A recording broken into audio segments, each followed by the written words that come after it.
जय हिंद दोस्तों। मैं विनोद चपराना आपके अपने YouTube चैनल वर्दी आजकल 24 पर स्वागत करता हूं। दोस्तों, आज हमारी ये पॉलिटी की तीसरी क्लास है। इससे पहले मैं 2 क्लास प्रस्तावना और भारत की 12 अनुसूचियां ये पहले से ही ऑलरेडी अपलोड कर चुका हूं। अगर आपने वो वीडियो नहीं देखी है तो डिस्क्रिप्शन में उसका लिंक दे रखा है, आप जाओ और वहाँ जाके देखो। आज ही हमारा तीसरा लेक्चर होगा जिसमें हम पढ़ेंगे भारतीय संविधान के भाग। तो अब हम देखते हैं कि जब हमारा मूल संविधान बना था तब भाग कितने थे और आज भाग कितने हुए हैं। जब हमारा मूल संविधान था तो उसमें भाई भाग थे 22। कितने भाग थे? 22। आज भाग कितने हैं? आज भाग भाई 25। तो प्रश्न ये उठता है कि 23वें नंबर का कोई भाग है 24 का 25 का? तो इसका आंसर है कि भाई ये कोई भाग नहीं है। जब ये कोई भाग नहीं है तो ये 22 से बढ़कर भाग 25 कैसे हो गए भाई? तो आपको बता दूं, जो 22 भाग हैं उसी में ही कै खे गै इस तरीके से भाग जोड़ दिए गए भाई। तो 22 से लेके अब भाग जो है 25 हो गए हैं। टोटल भाग वर्तमान में 25 हैं। मूल संविधान में भाग 22 थे, लेकिन 23वें नंबर का, 24वें नंबर का और 25वें नंबर का कोई भी भाग नहीं है, बल्कि इन्हीं में ही ये सब भाग जोड़ दिए गए भाई। तो पहले ये देख लेते हैं कि भाई कि ये 22 से लेके 25 भाग कैसे हुए, कौन कौन से संविधान संशोधन हुए हैं जब भाग जोड़े गए हैं, यानी 22 से 25 भाग हुए। तो इसमें सबसे पहला भाग है भाग नंबर 1, 4 कै, भाग 4 कै। इस भाग 4 कै को 42वें संविधान संशोधन 1976 के तहत जोड़ा गया था भाई। कौन सा भाग है? भाग 4 कै। और इन भागों की हम अभी विस्तृत तरीके से पूरी चर्चा भी करेंगे भाई। दूसरा भाग है भाई जो जोड़ा गया था, भाग 9 कै। ये 74वें संविधान संशोधन 1992 में जोड़ा गया था। तीसरा भाग है भाई 9 खे या 9 बी, 97वां संविधान संशोधन 2011 के तहत जोड़ा गया था। चौथा भाग आपका भाई भाग 14 कै, 42वें संविधान संशोधन 1976 में भाई आपके जोड़ा गया था। अब आपके दिमाग में एक क्वेश्चन आ रहा होगा कि 22 भाग पहले थे और 4 भाग ये जुड़ गए, तो भाग तो हो गए 26। अभी आपने बताया भाई कि 22 से लेकर 25 भाग हुए, तो एक भाग कहाँ से फालतू आ गया? तो इसके लिए मैं आपको बता दूं भाई, एक भाग था भाग नंबर 7। भाग 7 को ये समाप्त कर दिया गया भाई। जो भाग 7 था इस भाग को समाप्त कर दिया है। कौन से संविधान संशोधन के तहत? तो 7वें संविधान संशोधन 1956 के तहत। ठीक है, तो अब जो है भाग कितने हो गए हैं? 25 हो गए। एक बार फिर दोबारा से मैं चर्चा कर देता हूँ वर्तमान में क्या स्थिति है। ठीक है, भागों की। भाई पहले मूल संविधान में कितने भाग थे? 22। 4 भाग नए जोड़ दिए, 26 हो गए, और एक भाग इससे हटा दिया तो 26 में से एक गया तो भाग आपके 25 हो गए। तो आई होप कि भागों को आप समझ गए होंगे। अब हम एक एक भाग की विस्तृत तरीके से भाई चर्चा करते हैं भाई। ठीक है, अब देखते हैं भाग 1 में क्या भाई। भाग 1 में है संघ और उसका राज्य क्षेत्र। ठीक है, संघ और उसका राज्य क्षेत्र। अनुच्छेद कहाँ से कहाँ तक है? अनुच्छेद 1 से लेके 4 तक इसकी चर्चा करेंगे भाई। भाग 2 में क्या है आपकी? नागरिकता यानी सिटीजनशिप। अनुच्छेद कहाँ से कहाँ तक है? 5 से लेके 11 तक। अगला है मौलिक अधिकार यानी फंडामेंटल राइट्स। कौन से भाग में भाई? भाग 3 में। ठीक है, अनुच्छेद 12 से लेके 35 तक है। बहुत से बच्चों को मौलिक अधिकार और मौलिक कर्तव्य को भाग रटने में बड़ी प्रॉब्लम होती है। तो मैं आपको बता रहा हूँ, जब भी मौलिक अधिकार की बात आएगी तो अधिकार यानी अधिकार लिखा क्या जाता है भाई? ए फॉर अधिकार। तो जो ए लिखने से पहले हमको 3 बनाना पड़ता है भाई। तो 3 मतलब ये तीसरे भाग में है। और अगर आपको ये भी जानना हो कि कौन से देश से लिया गया है, तो भाई ए जैसे बनता है, जैसे 3 की तरह बनता है ए, तो ए फॉर अमेरिका। मौलिक अधिकार अमेरिका से लिया गया है और भाग 3 में भाई। अगला है भाग 4। भाग 4 में क्या है? राज्य के नीति निर्देशक तत्व, यानी DPSP, directive principle state of policy. ठीक है, अनुच्छेद 36 से लेके 51 तक है। देखो ये DPSP में 4 शब्द है और आपके भाग 4 में भाई है। यानी ये कोई ट्रिक नहीं है, बस थोड़ा सा दिमाग में आपको देखनी है कैसे कैसे आपको याद करनी है। ठीक है, आगे भाग पाते हैं। भाग 4 के, भाग 4 के शब्द ले रहे हैं तो कै माने कर्तव्य, तो कर्तव्य। ठीक है, और कै से ही 51 कै, यानी सारे ही कै है इसमें भाई। ठीक है, भाग 4 के में क्या है? मौलिक कर्तव्य, अनुच्छेद 51 कै। भाग 5, भाग 5 में है संघ, द यूनियन। कहाँ से कहाँ तक है भाई? अनुच्छेद 52 से लेके 151 तक। भाग 6 में क्या होगा भाई? द स्टेट, यानी राज्य के बारे में भाग 6 बताता है भाई। अनुच्छेद 152 से लेके अनुच्छेद 237 तक इसकी चर्चा करेगी भाई। भाग 7 अभी आपको बताया भाई, ये खत्म हो चुका है, 7वां संविधान संशोधन 1956 के तहत भाई। आगे आते हैं भाई, आगे है भाग 8। भाग 8 में क्या है? संघ राज्य क्षेत्र, यानी जो आप अपनी यूनियन टेरिटरी देखते हैं भाई। ठीक है, इसके बारे में बताता है। तो अनुच्छेद 239 से लेके 242 तक इसकी चर्चा करी गई है, जो हमारे यहाँ पे 8 यूनियन टेरिटरी भाई। ठीक है, अब बात करेंगे भाई, अब बात करेंगे भाग 9। बहुत इंपॉर्टेंट क्वेश्चन है भाई भाग 9। भाग 9 में क्या भाई? पंचायतें, यानी पंचायतों के बारे में भाग 9। तो इसमें अनुच्छेद 243 से लेके 243 आने तक है, आने खाली तक।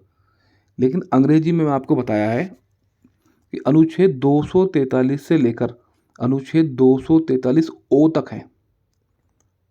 आपको बता रहा हूँ कि ओ अल्फ़ाबेट जो है वो 15वें नंबर पर आता है। ठीक है, और 243 ऑलरेडी पहले से है ही, और 243 ओ, यानी 243 ABCDEF ऐसे करके ये इसमें 15 आर्टिकल है, और इसमें 243 ऑलरेडी एक हो चुका है। तो इसमें कितने अनुच्छेद है भाई? टोटल 16 अनुच्छेद। कहाँ से कहाँ तक है? 243 से लेकर आर्टिकल 243 ओ तक। ठीक है जी। भाग 9 के, भाग 9 के का संबंध किससे भाई? नगर पालिकाओं से, यानी जो म्यूनसिपैलिटीज़ होती हैं भाई आपकी, उसके बारे में बताया गया है 9 के। अनुच्छेद 243 तय से लेकर अनुच्छेद 243 यह 6 तक जाता है। इसको अंग्रेजी में रटेंगे भाई। जहां आपका भाग 9 243 ओ तक खत्म हो रहा था, तो ओ से लेके पी, यानी 243 पी से शुरू हो जाएगा और 243 जेड जी तक जाएगा, यानी PQRSTUVXYZ, और फिर दोबारा से ABCDEFG तक आएगा। ठीक है भाई। भाग 9 है, 9 है सहकारी समिति के बारे में बताता भाई। सहकारी समिति यानी कोऑपरेटिव सोसाइटी के बारे में। तो अनुच्छेद 243 यह जैसे लेकर अनुच्छेद 243 यह न तक। लेकिन मैं कहूँगा आप भाई इनको अंग्रेजी में रटना स्टार्ट कर दो।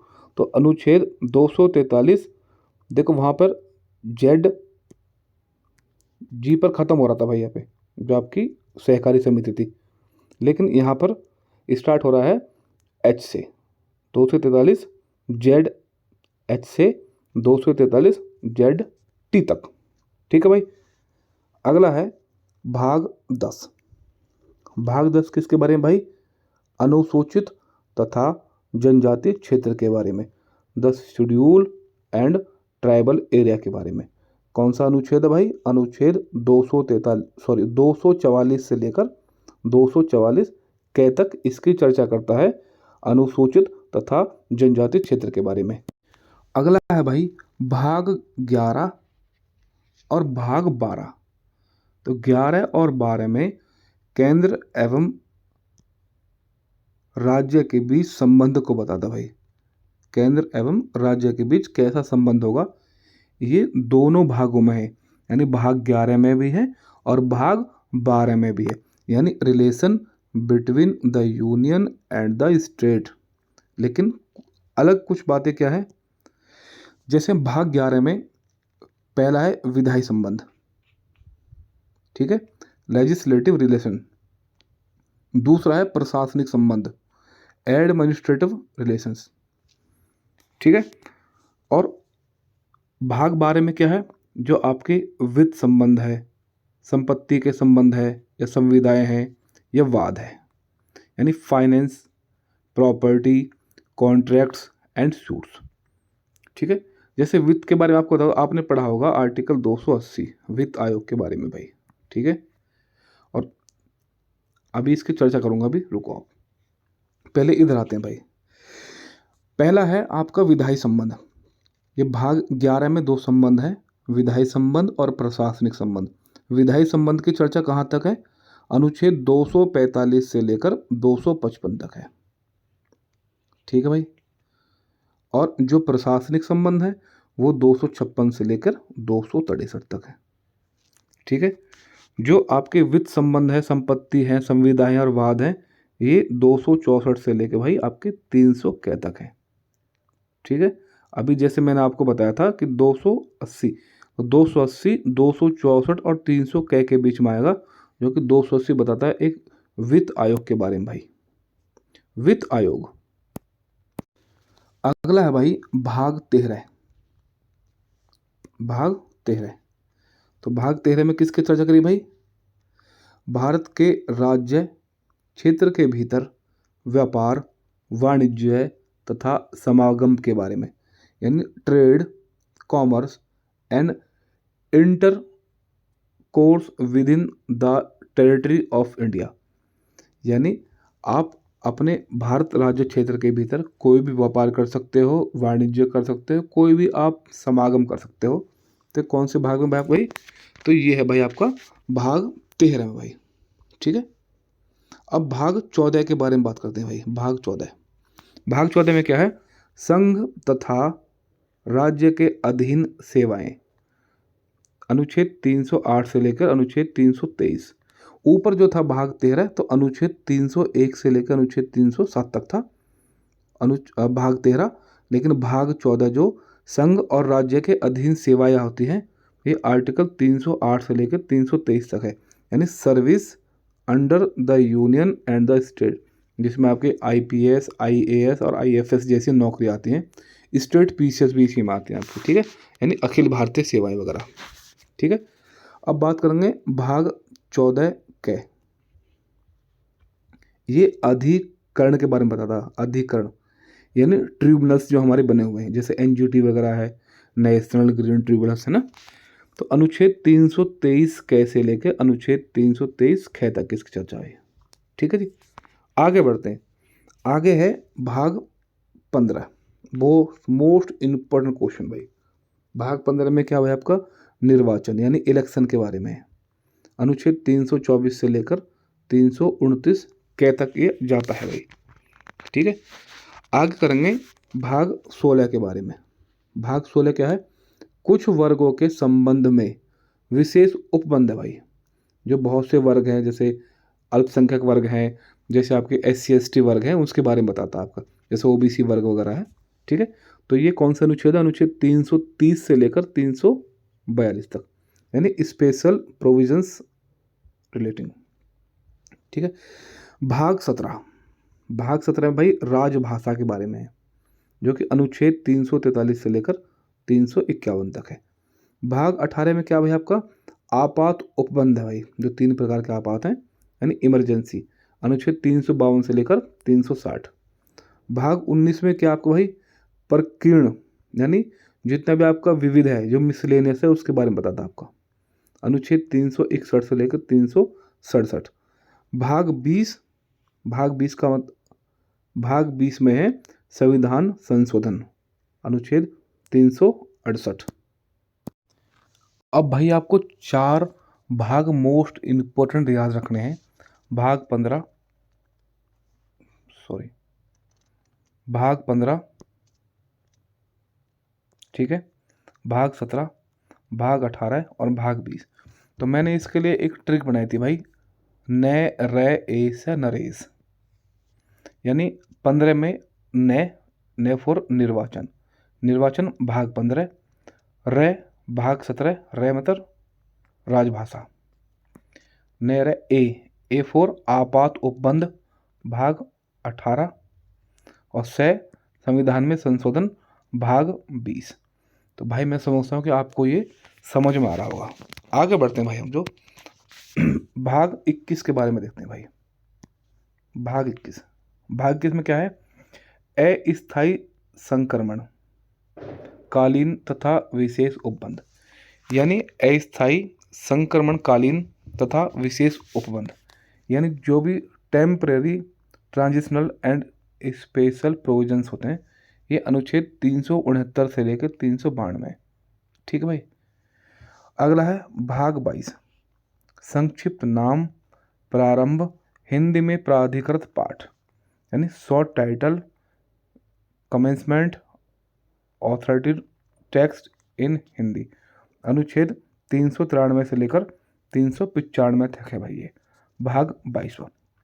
तो भाई आपको मैंने 22 भाग बता दिए हैं। आप बताएंगे भाई आपको वीडियो कैसी लगी कमेंट में, और अगर भाई कोई भी आप सजेशन चाहते हो इस वीडियो से लेकर तो भाई आप कमेंट बताओ भाई। जय हिंद, जय भारत।